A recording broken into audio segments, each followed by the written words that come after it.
പിന്നെ കൂടുതൽ ഡ്രൈവർമാർ ഇവിടെ വരുന്നത് ഇവിടെ ഫുഡ് കഴിക്കാൻ വേണ്ടി തന്നെ ഇവിടെ വന്ന് താമസിക്കുന്നുണ്ട് എലിഫന്റ് റൈഡിൽ. കാരണം ഇവർക്കെല്ലാം ഹോട്ടലിൽ താമസമുണ്ട്, പക്ഷേ നമുക്ക് ഫുഡും ഫ്രീ ഉണ്ട്. പക്ഷെ അവർക്ക് ആ ഫുഡ് വേണ്ട, ഹോട്ടൽ ഫുഡ് വേണ്ട, ഇവിടെ വന്ന് കഴിച്ച് ശീലമുണ്ട്. നല്ല ഫുഡാന്ന് പറഞ്ഞിട്ട് നല്ല ഇഡ്ഡലിയൊക്കെ കിട്ടുമല്ലോ, നല്ല ഇഡ്ഡലിയൊക്കെ ആണെങ്കിൽ അപ്പൊ അതുകൊണ്ട് കഴിക്കാൻ വേണ്ടി തന്നെ ആൾക്കാർ വരും ഇവിടെ. ഇഡ്ഡലിയും ഇല്ലെങ്കിൽ അവർക്ക് ഒരുമാതിരി മൂഡ് ഓഫ്. അവർക്ക് എന്തൊക്കെയാണോ നേരത്തെ കഴിച്ചത് അവരുടെ ഒരു ഉദ്ദേശം എന്ന് പറഞ്ഞാൽ ഇപ്പം അവരിപ്പം ഈ കേരളം മൊത്തം കറങ്ങുന്നതാണല്ലോ. ഒരു ദിവസം തേക്കടി, ഒരു ദിവസം മൂന്നാർ, ഒരു ദിവസം കൊച്ചി, ഇങ്ങനെ കറങ്ങുകയാണ്. അപ്പൊ അവരുടെ ഒരു പ്ലാനിങ് ആണ്. ഒരാളെ എന്നോട് പറഞ്ഞു ഇവിടെ വരുമ്പോഴത്തേക്ക് അവർ ഇഡ്ഡലിയും പടയും, ചേച്ചിയുടെ ഇഡ്ഡലി പടയും നല്ല ഫേമസ് ആണ്, അങ്ങനെയാണ് ഇവർ ഇവിടെ വരുന്നത്. ഇപ്പം മൂന്നാർ പോകണമെങ്കിൽ അവിടെ ചിലപ്പോൾ അപ്പമായിരിക്കും. ഇപ്പൊ ഇവിടെ ഇഡ്ഡലിയും വട, പുട്ട്, ഇങ്ങനത്തെ ഒരു സീം ഫുഡുകൾ കിട്ടും. പിന്നെ താറാമുട്ട ഇവിടെ എല്ലാവരും കൂടെ മസ്റ്റാണ് അവർക്ക്. ഇവിടെ വന്നാൽ താറാമുട്ട മസ്റ്റാണ്. 3 ഇഡ്ഡലി, ഒരു വട, ഒരു താറാമുട്ട, ചായ, അങ്ങനെയാണ് ഇവരുടെ കണക്കുകൾ. അതുകൊണ്ട് നമുക്കൊരു എളുപ്പമാണ് ഈ സാധനങ്ങൾ കൊടുക്കാനായിട്ട്. കൂടുതൽ ഒത്തിരി വെറൈറ്റി ഉണ്ടെങ്കിൽ ഞങ്ങളെ കൊണ്ട് പറ്റിയല്ല.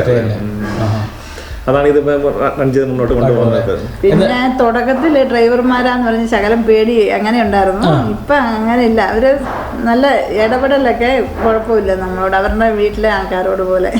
ഇവിടെ 99% ആൾക്കാർ നല്ല ആൾക്കാരാണ്. ഇവിടുത്തെ ഡ്രൈവർമാരാണ് ഞങ്ങളുടെ ബിസിനസ് തരുന്നത്. ഞങ്ങളുടെ മെയിൻ ആൾക്കാർ അവിടെ തന്നെയാണ്. ഞങ്ങൾ അതുകൊണ്ട് ഗസ്റ്റിനെ കൂടുതൽ ഇരിക്കാനുള്ള ഇടയും. കാരണം ഗസ്റ്റ് വന്നു കഴിഞ്ഞാൽ അവർ മെനു കാർഡൊക്കെ ചോദിക്കും. നമ്മുടെ ഐറ്റംസ് കുറവാണ്, അവർ ചിലപ്പോൾ സാറ്റിസ്ഫൈഡ് ആവില്ല. പിന്നെ വരുന്ന ഗസ്റ്റും ഇവിടെ വന്ന് ആദ്യം വരുമ്പോൾ ഇതാണ് സ്ഥലം എന്ന് പറഞ്ഞ് ഇങ്ങനെ വരും.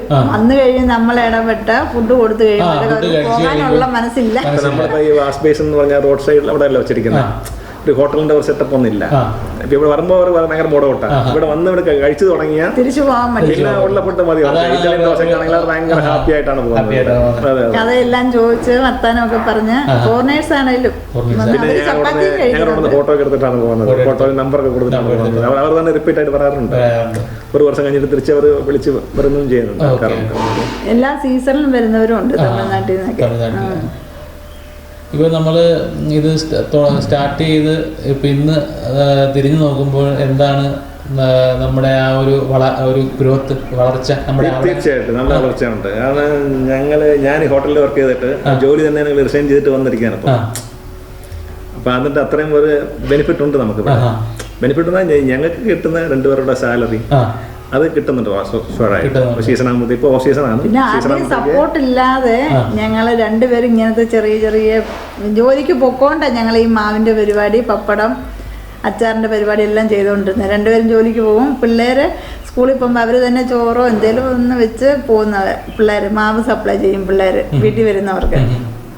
അപ്പം അതിൽ നിന്ന് ഞങ്ങൾ പിടിച്ച് വന്ന് സ്ഥലം വാങ്ങിച്ച് വീട് വെച്ച് പിള്ളേരെയും പഠിപ്പിച്ച് ഇത്രയായി. അപ്പം ഇപ്പം ഇതേപോലെ ഇങ്ങനെ പിന്നെ അൺഎക്സ്പെക്റ്റഡ് ആയിട്ട് വരുന്നവരുണ്ടാവില്ല. അപ്പോൾ ഇതുപോലെ അപ്പോൾ അങ്ങനെ വരുന്നവർ നമുക്ക് എന്ത് മെസ്സേജാണ് കൊടുക്കാൻ പറ്റുന്നത് വെച്ച് കഴിഞ്ഞാൽ, ഇപ്പം നിങ്ങളിപ്പോൾ ഒരു പ്രാവശ്യം വന്ന് കഴിച്ചു, അവർ ആ ഫുഡ് കഴിച്ച് അവർ സാറ്റിസ്ഫൈഡ് ആണ്, അവരെ വീണ്ടും വരുന്നു. അപ്പം നമ്മൾ അങ്ങനെ ഇപ്പം ഒരു ഇതിലോട്ട് പുതുതായിട്ട് വരുന്നവരിങ്ങനെ ഹോംലി ഫുഡോ അല്ലെങ്കിൽ ഫുഡ് സ്പോട്ടോ അങ്ങനെയൊക്കെ ഒരു സംരംഭം തുടങ്ങുമ്പോൾ നമുക്ക് നിങ്ങളുടെ ഈ ഒരു വിജയത്തിൻ്റെ ഒരു ഇതിൽ എന്താണ് അവർക്ക് നമുക്കൊരു സജഷൻ ചെയ്യാൻ പറ്റുന്നത്? നമുക്ക് ആ സക്സസ്, നിങ്ങളുടെ സക്സസ് എങ്ങനെ പറഞ്ഞു കൊടുക്കും? ഞങ്ങൾ ഇങ്ങനെ മുന്നോട്ട് അതെങ്ങനെ അവർക്ക് ഒരു മെസ്സേജ് കൊടുക്കാൻ പറ്റും? എന്താണ് നമുക്ക് ഇനിയും വരുന്നത്? ഇത് ഇപ്പോൾ ഈ ഫുഡ് ബിസിനസ് ഏറ്റവും നല്ല ബിസിനസ്സാണ്. ഫുഡ് ബിസിനസ് ഇത് മിക്ക ആൾക്കാരും തുടങ്ങിയിട്ട് ഇത് ഫെയിലിയർ ആയി പോകാറുണ്ട്. കാരണം അവർ ശ്രദ്ധക്കുറവുണ്ടാകും.